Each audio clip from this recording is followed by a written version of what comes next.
Ako po si Maria Teresa Ramos. For almost 10 years po ako nag-work sa hospital as registered medtech. At ngayon, kasalukuyan na nagkaroon kami ng isang negosyo, isang diagnostic lab malapit sa LTO. Ako ay may 3 anak. Ang routine po na ginagawa ko noon, pumapasok ng umaga, 8 o'clock, then lalabas ng 5 p.m.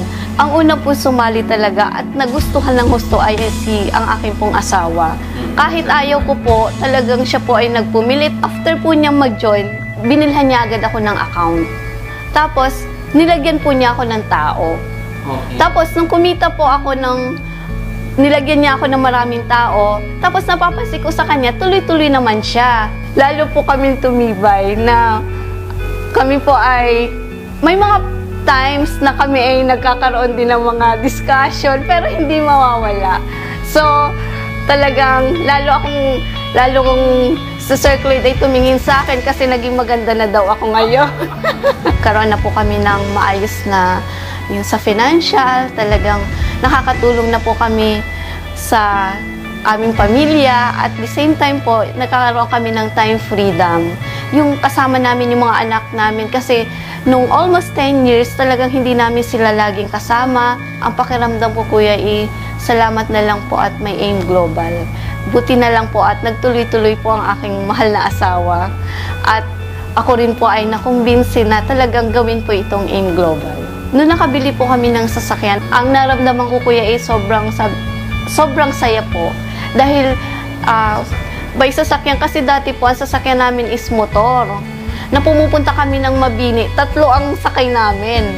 Na yung mga tao tumitingin sa amin at parang naaawa sa amin na 3 anak, isa sa unahan, tapos 2 sa likod, tapos may kalong pa ako. Naramdaman ko yung comfortable ng mga anak namin na natutulog sila na malamig, may kotse. Tapos nagkakaroon sila ng mataas na self-esteem na confidence na may kotse na kami. Dahil sa AIM Global, lumawak ang aking pag-iisip. Dahil sa AIM Global, nagkaroon kami ng masayang pamilya.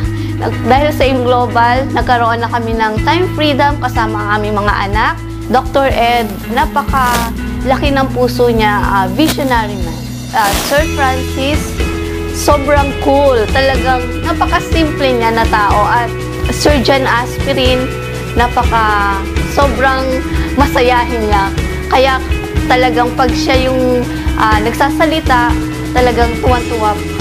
Training team, napaka-sipag nila na turuan kami lahat para lumago dito sa AIM Global.